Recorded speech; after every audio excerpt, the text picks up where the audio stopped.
I have is there's a lot of confusion when it comes to fats. And when we say fats, it's mostly about animal fats because a lot of people have been believed to not eat animal fats because we've been told for a long time that fats are bad for you.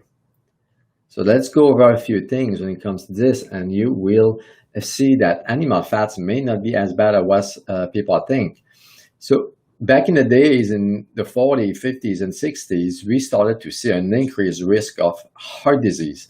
That was a big topic out there. People, doctors were puzzled by why they've been seeing an increased risk of heart problems. Because before, we didn't have much heart problem. It wasn't really common like it is today.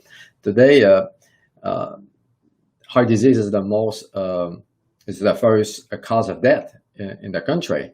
So it's really, really common. And unfortunately, we need to address this. So back in the days, there was two schools of thought. People believed that animal fats were the first cause of heart problems. And then on the other side, you had doctors who believed it was sugar. So there was two different kinds of hypotheses that doctors believe, and they would go back and forth about these. And unfortunately, I say unfortunately because we know today that was not the case, is the fat doctors, the people who believe that fat hypothesis is the main cause of heart disease, kind of won the battle. So at the end of the day, it was a political issue. The decision was made by politicians, not by scientists and doctors. Back in the days, we had Dr. Atkins, for example. It was a prominent of sugar being the issue. That's why the Atkins diet was really popular back then, is it was mostly a protein and no carbs, and people would start feeling better and so on and so on. So this carb fat issue started decades ago.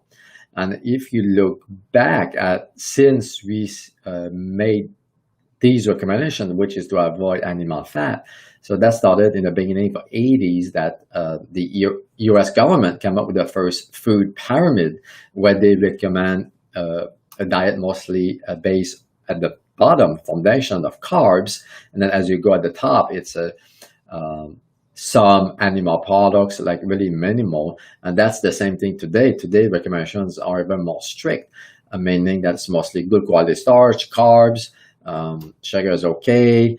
They don't recommend animal products, less and less and less over the years. And see what happened over the years, decades, is we actually exponentially increased the number of people with heart disease. And then we are seeing people dying of cancer, of diabetes, we have people with obesity, high blood pressure, dementia, osteoporosis, autoimmune issues. So since we made that recommendation, so we actually saw a worsening of people's conditions, and we've seen a lot more issues that came up from that. So we know today that that was totally wrong. And we are slowly going back to what we know is carbs, starches, sugar are the enemy number one of health. So meaning if you want to stay healthy, the goal is to minimize sugars, to totally avoid sugar, minimize your starches, and have some good quality protein. So today we know from science that the best optimum diet is about 70–80% fat. Okay, so fat is vegetable fat and animal fats. So let's focus on animal fats because that's the most confusing thing when it comes to what is good, what is bad. So we talk about vegetable fats. Good vegetable fats are like avocados, nuts, olive oil, for example, coconut oil. So these are all good quality fats. So and all the other ones like canola, corn, soybean, safflower, and so on and so on, all those are actually toxic for your bodies because they tend to contain trans fat, which is the main cause of a heart problem. So animal fats, we are concerned about it for two reasons. One is they contain cholesterol, and they are high in saturated fat. So when it comes to cholesterol, we know today that cholesterol is needed for life. So if you don't have cholesterol in your body, you will die. So cholesterol is really important for your brain. 80% of your brain is fat, and a lot of it is cholesterol and saturated fat. Cholesterol is needed for your lung function. It's needed for your immune system. It's needed for your heart, actually. It's needed for your liver to detox. It's needed for your adrenals and your hormones to make hormones, like all those sex hormones like testosterone, estrogen, progesterone, have as a backbone cholesterol. So you do need cholesterol to be healthy. So if you don't eat any cholesterol at all, your body has the resources and the mechanisms to make cholesterol. So your body will make it. But it's really costly. It takes a lot of time, a lot of energy, a lot of nutrients to make cholesterol. So at the end of the day, it's easier to actually consume some. So in average, okay, the American will have about 14,000 milligrams of cholesterol in the body. So 14,000. And the average American will eat somewhere between 1 and 2,000 milligrams. Okay, so my point is that most of the cholesterol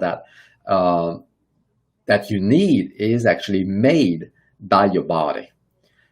Okay, so if you don't eat cholesterol at all, so those 14,000 milligrams would be made by the body.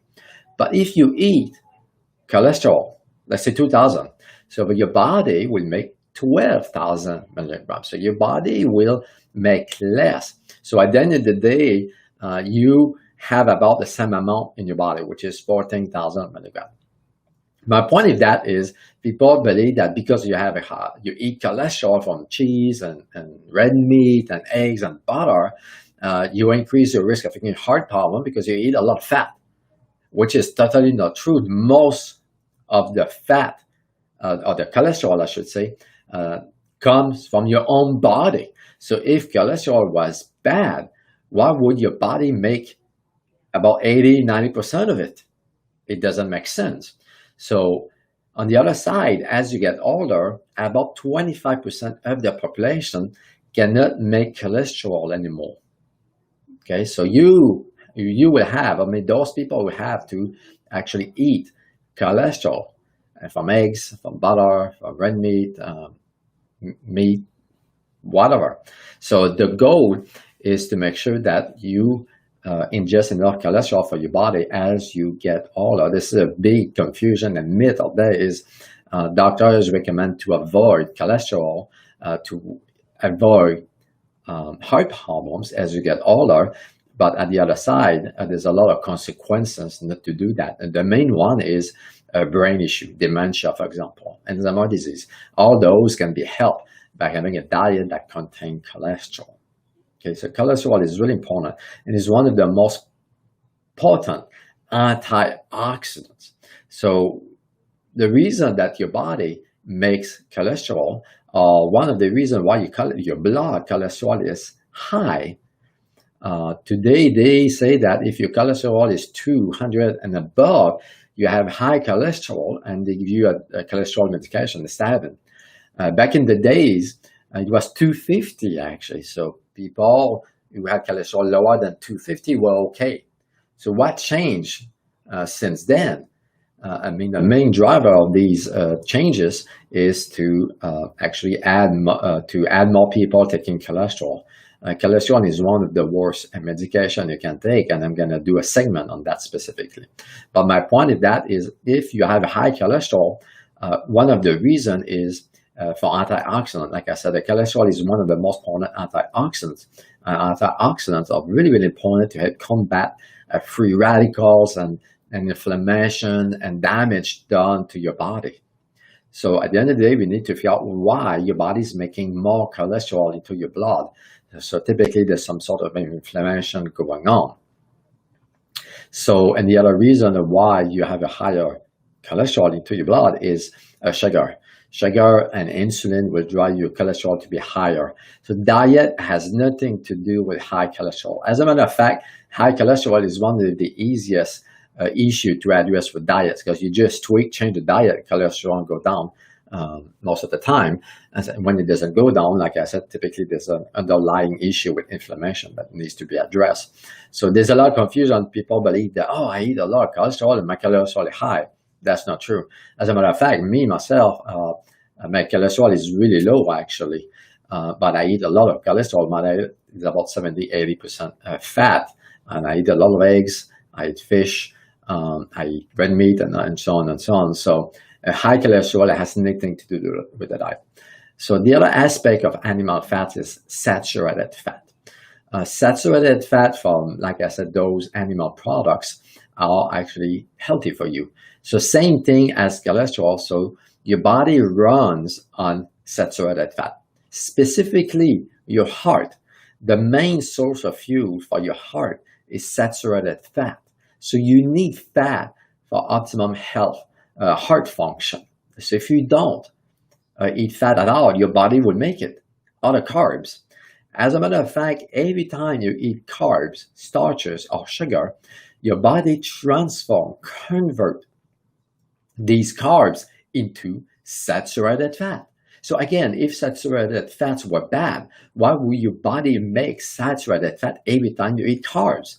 And those saturated fat actually are transported throughout the body along with cholesterol and vitamins through carriers like LDL, the good cholesterol, the LDL, the bad cholesterol, and HDL, the bad cholesterol. The good cholesterol. So saturated fat is needed for your brain, your heart, your liver to detox, your adrenals. So it's a good, healthy fat. So there's a lot of confusion on that. And just so you know, animal fats like olive oil, sunflower, all those vegetable fats contain saturated fat along with other types of fat.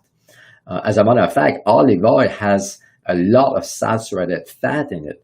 And olive oil is heart healthy. We all know that olive oil is good for the heart because it has good antioxidant, it has omega-3 in it, omega-6, omega-9, and saturated fat. Okay, so it's a big confusion on there is animal fats, cholesterol, and saturated fat are needed for your body to function optimally. So if you don't eat any fat, your body will make it. But what happens over time is your body breaks down and it cannot make those different types of fat. And you actually require to consume the fat. So if you look at the French, for example, we call it the French paradox in this country because we look at the French, they eat a lot of red meat, they eat a lot of cheese and butter. I don't know if you've been there, but the culture is based on animal fat. They eat a lot of fat, and the risk of heart disease is really low. It's much lower than us. So they call it paradox because they don't understand. So they eat a lot of fat, but they're healthier than us. They should be sicker. So to me, it's not a paradox. Actually, that's what science says, is all those countries that eat a lot of fat, they tend to be healthier than us, okay, animal fats. So fat is not the problem. The problem is really refined sugar and trans fat. And all those countries that eat a lot of fat and they're healthy is because they don't eat refined sugar. They don't eat as much or they don't consume trans fat. So these are the main two drivers of heart disease. And obesity and diabetes and cancer and so on and so on. So the confusion is trans fat is a type of saturated fat. So some people just put all of them together and say, oh, saturated fat are bad. But it's one saturated fat that is bad. It's trans fat that is typically made when they process the vegetable oil like corn oil or soybean oil. So if you avoid processed food, junk food, you should be okay. You shouldn't consume trans fat. So this is the main factor of health issues, trans fat. And we know that actually. So I hope this all makes sense. So don't be afraid to eat eggs or bacon or red meat and all those different products. Cholesterol, saturated fat are actually needed for you and they are healthy. So there's a lot of confusion on that. Like I said, the diet should be about 70-80% fat base and about 10% carbs, and the rest should be about protein. So this is the best optimum diet to slow down aging. So I hope it makes sense. If you have any questions, please let me know. You can write a comment below. Thank you for watching. Have a blessed day.